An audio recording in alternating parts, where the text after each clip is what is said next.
Hello, Bahama. How are you? St. Helen, how are you? I'm good, thank you.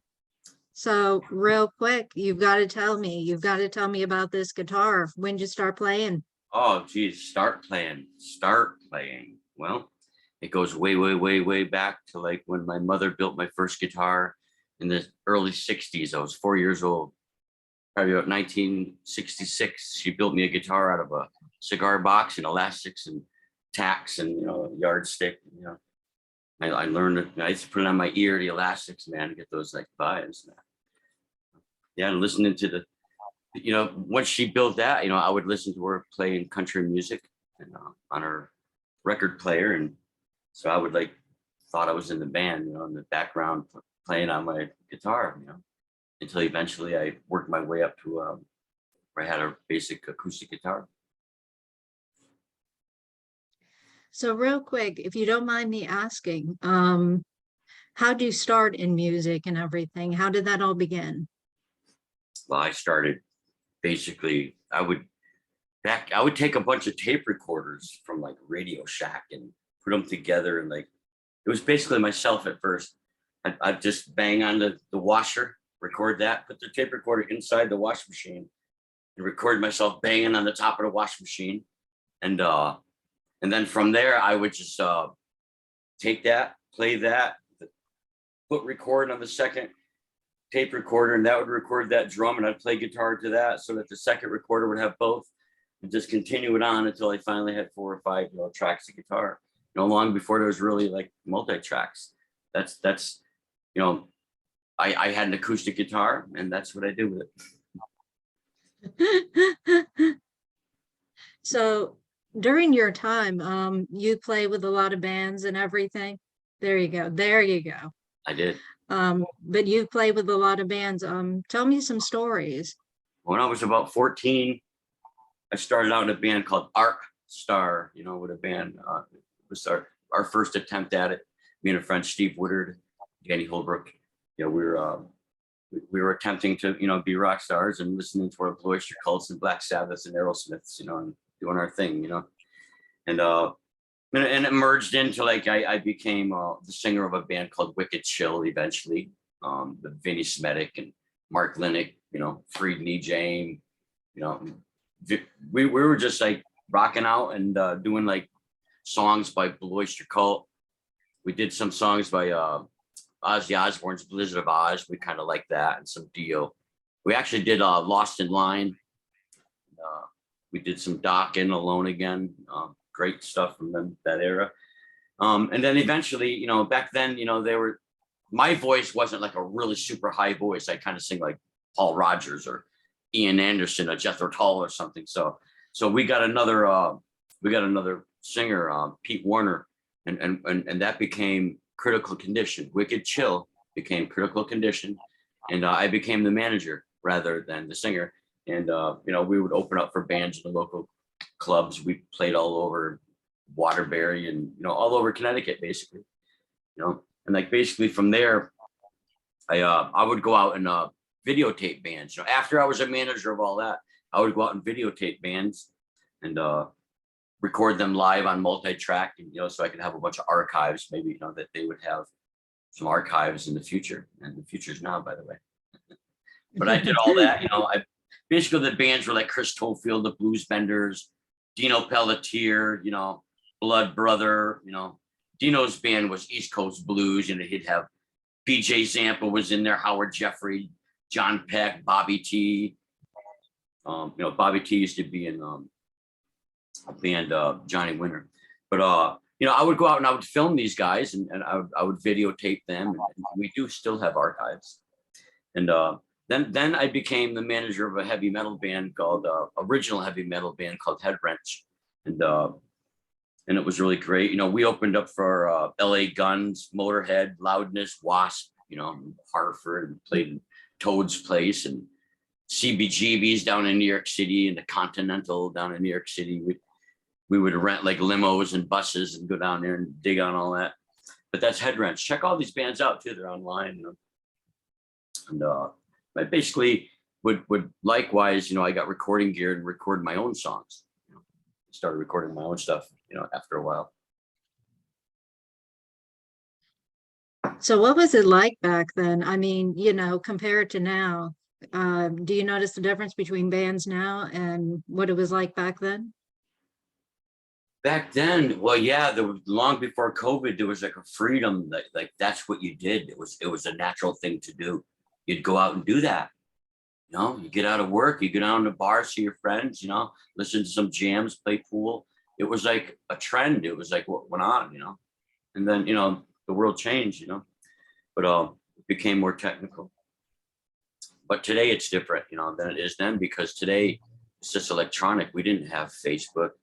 We had posters, I used to make posters. We put them on car windshield wipers, like in like rock and roll venue parking lots, putting them on like telephone poles, posters and stuff like that. And today it's all Facebook. You just tell everybody a one click.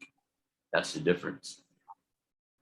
You got to be happy, or else. So everybody thinks, especially, the rock star lifestyle, did you live that crazy rock style lifestyle back Oh, then? yeah. Yes, I always did. When I was a little kid, man, I used to go to Canaan Valley Music Festival, and I'd sit on this. I was a little kid. I'd sit on the side of the stage, like I was in the band, And one day the guy looked down at me. He's like, "Hey, look at this guy." So he let me up on the stage, and I, became interested in it from there. Was that the good answer to the question? Yeah, that was good. So Gotta have boogie music though. Actually, I will add one thing. You got to have music like country, boogie. Steve Miller. You got to have this. If you don't have Steve Miller, bands like that, can't overlook this stuff right there. so was he Go ahead. oh, sorry, go ahead. Cheers. Was he one of your influences? Well, And who all influences. influenced you, Ted? All right, but signed artist would be. I'm pretty well. I have to really give a lot of credit to Jethro Tull. I have to give a lot of credit to the band Free, Paul Rogers. Real artists like even Ronnie James Dio, Black Sabbath, Blue Oyster Cult, Aerosmith. These were bands that were just like Alan Merrill. I used to listen to the Arrows like way back, and like I knew Alan. Eventually I did do a thing in New York City called the Rue and Who Show. Rouge Star invited me down there, and I played down there for 5 years, and I played 17 times on the Rue and Who Show. And Alan Merrill was down there. He wrote the song "I Love Rock and Roll," and Joan Jett, does it. Carly, let me see, many people. I think Miley Cyrus does it. Britney Spears does the song "I Love Rock and Roll," but he sadly died of COVID.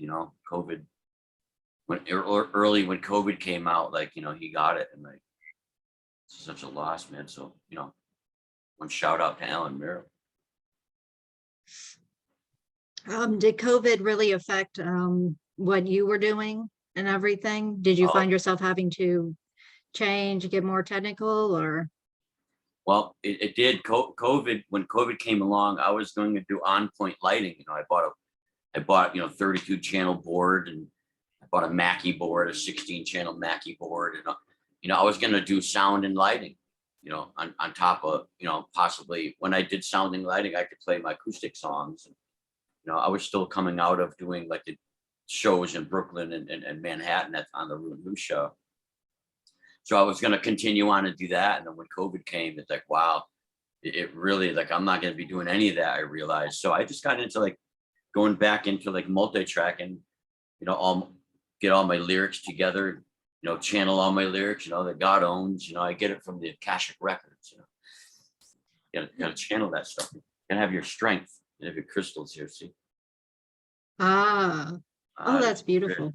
Keeps your hair curly, this stuff. Yeah. Got lots of them. Lots of them, see? Trinkets. You gotta have this. Crystals are beautiful.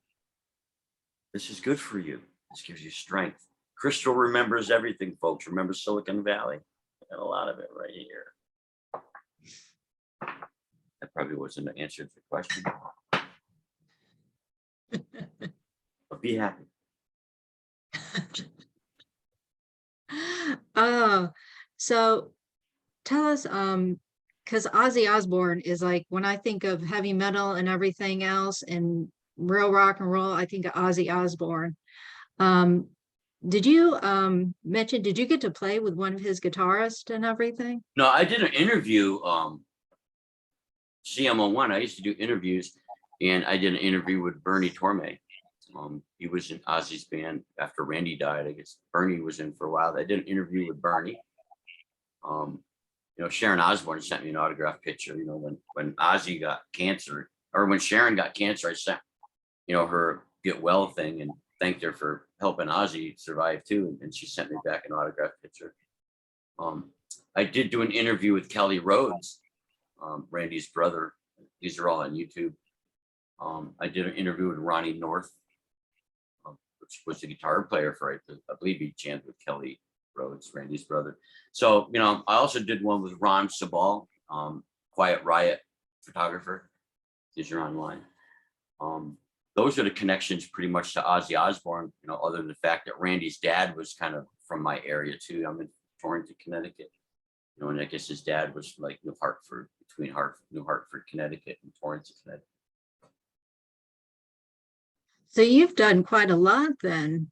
You've worn a lot of hats, manager, playing and everything, singing. Do you yourself have any new material coming out?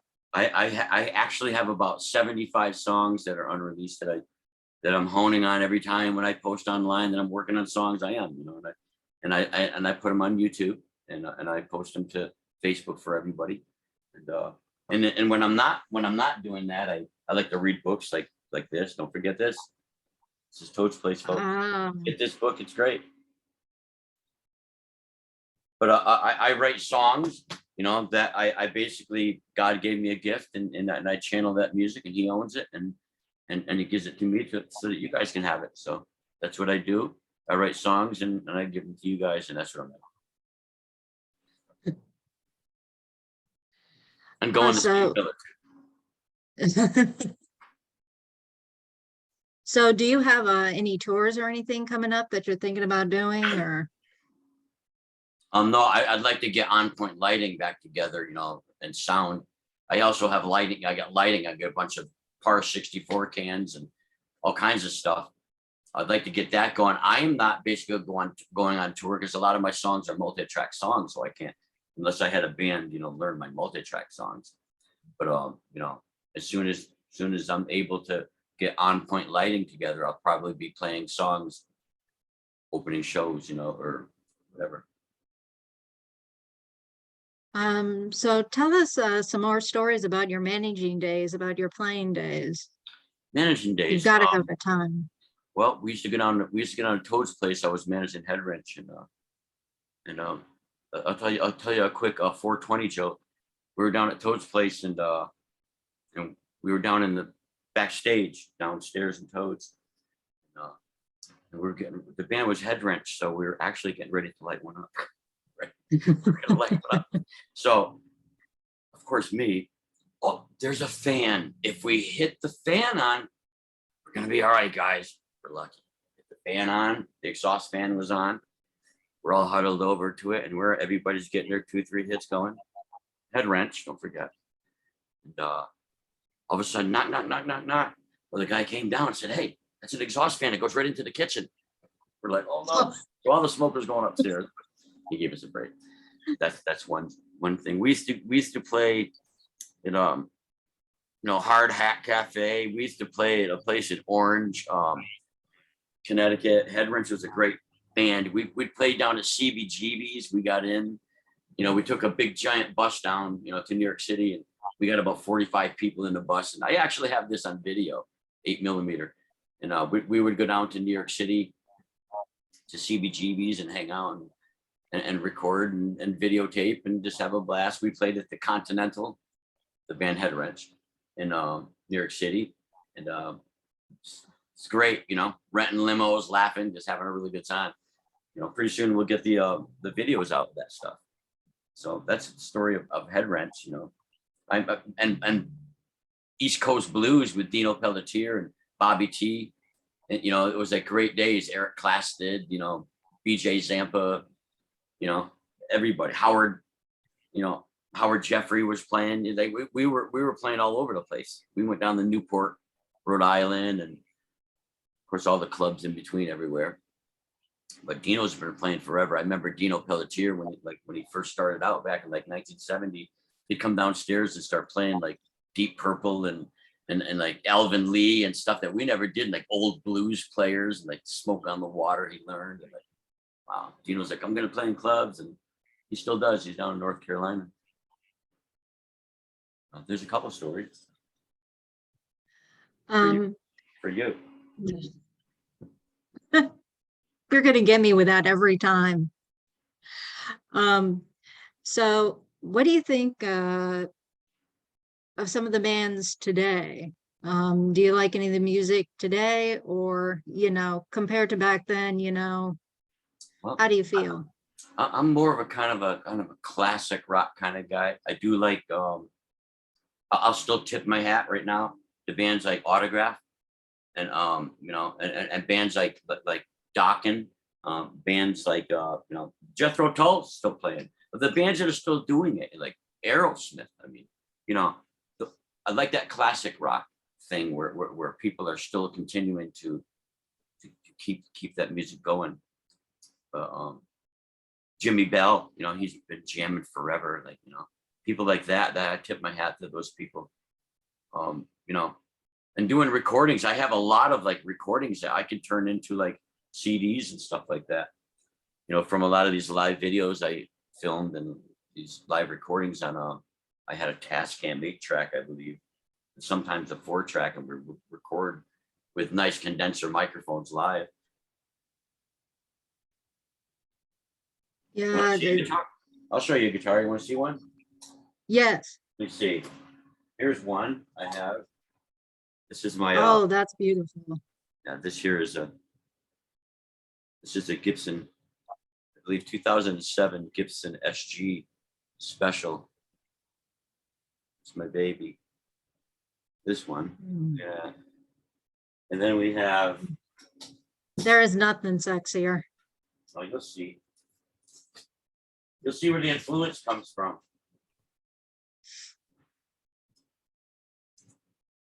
This is my Tony Iommi guitar. This is an Epiphone. It's a Tony Iommi special guitar. Like, you can actually probably see a signature on the top here. See it? Oh yeah. Tony Iommi Epiphone model. Yeah. This is my baby here too. Oh. And I got a new one too. I'll show you that. You'll like this one. You'll like this one. You asked for it. You got it, right? Yes. Asking you shall receive. If you can get into the Akashic Records. This is my a Gibson Gold Top. Ooh, very nice. This is a 2017 Les Paul Gold Top tribute. This is my baby. Oh, that's beautiful. This is my baby. People love Can you these. play a little something? My shoulder, I got torn rotator cuff, so I kind of can't.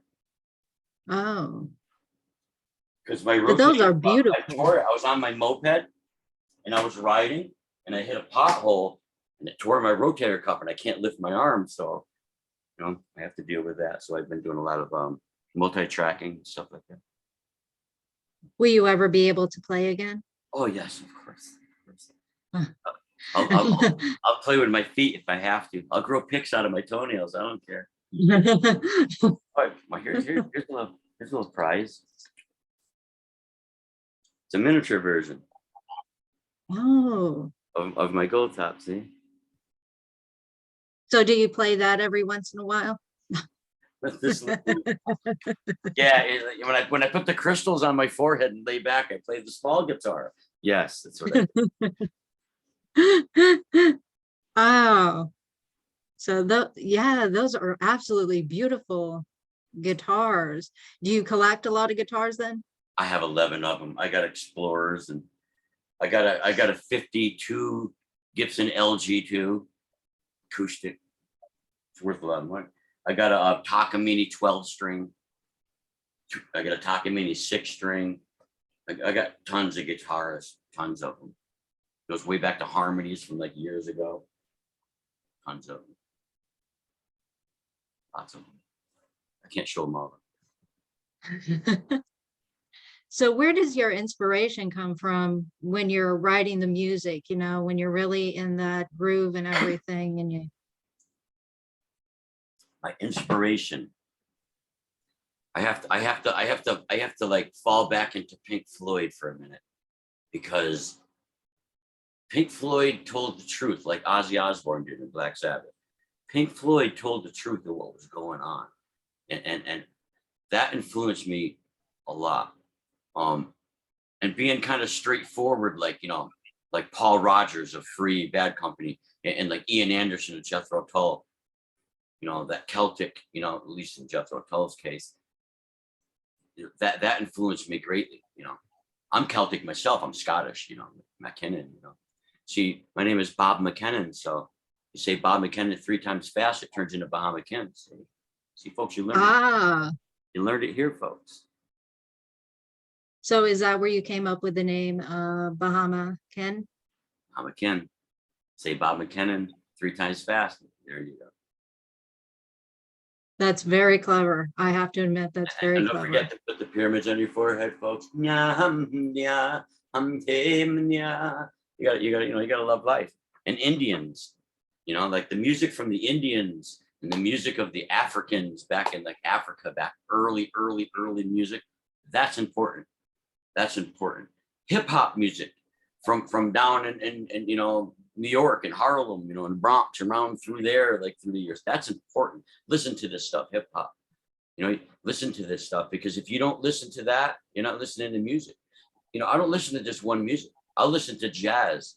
I'll listen to classical. I'll listen to heavy metal, folk music. Arlo Guthrie. That's what I'll do. And so that influences me a lot to bring me back to an era of time to write. So my songs, because my songs are pretty much zeroed into like kind of like love songs, acoustic love songs from like the 70s, 80s, So Yeah, those eras were the best. You don't get that, that back. So would you say you're definitely a spiritual person? oh yes, yeah. If you don't have God, you don't have anything, If you don't have God, you don't have anything. I wouldn't be here if it wasn't for God. I listen to my mother, and I have a son that was born Raymond, and that gave me direction. I also have another son, Douglas McKinnon. A shout out. Had a little accident here recently, and everybody just shout out to Douglas up there in Epping, New Hampshire. I taught my kids. They never really been in trouble that I knew of. They probably got in trouble behind my back, but spiritual, yes. Without God, that changed my life. It's part of everything I am. All those songs that are about thunder and stars and lightning and like time zones and time traveler music, that's channeled. That is God. That's why I say, I don't own that. That's God. I'm channeling God's stuff. It's Bahama Kin here, doing God's work. So how did you get into the crystal thing and everything? Well, with the crystals, it's just, I always loved crystals. Crystals are just like, when I was a kid, I used to go and like try to find little crystals and hillsides and stuff. But crystals, like, they have memory. I figure if I put them on my forehead and I think, maybe like my thoughts will be in here in like 4,000 years from now. Like, look at Bobby thought. Look, Bahama's in there. Never know. But yeah, it just came from has nothing to do with witchcraft. It's nothing to do with anything like that at all. It's just strength in pyramids. You know, I get the Oregon ones too. You know, Oregon Energy ones that they have like they're made out of like plastic, you know, but they're filled with like coils and stuff. And I put them on my Wi-Fi so that you know I don't get any bad stuff. Keep rocking. Didn't Pink Floyd have an album cover with a crystal on it or something? Dark Side of the Moon. There you go. That's a pyramid. Mm. There you go. There's an example. Pink Floyd, you know, I'm going to see Roger Waters here with my son Raymond here in I think it's August 31st at Madison Square Garden. But yeah, he did. They had that pyramid on the cover, and that was on forever and ever and ever. #1 album of all time, it seems like. Always played, still does. But yes, they did. They had a pyramid on that. Funny notice.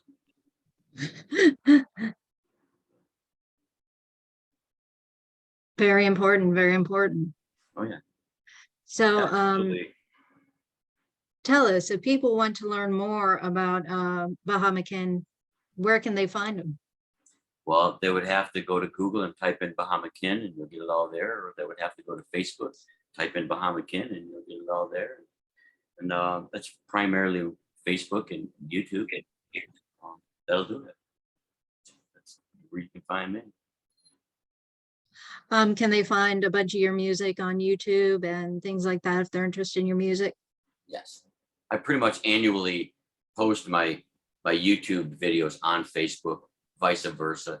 And so yes, you type in there, look at videos, you'll see the latest ones, and there's hundreds. I probably got about over 300 songs on there, so if you want to check them out. So what's your latest music that you've done?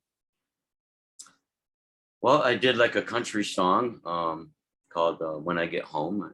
I did River in My Mind. It was a song you heard that. Yeah. And, I like to that's one of the latest ones I did. I like to write songs that are they're saying something that probably going to outlast me, you know. It's not about me shining, it's about getting that message that I'm basically kind of channeling, because I feel like I'm borrowing the talent, you know. God gave me that, you know.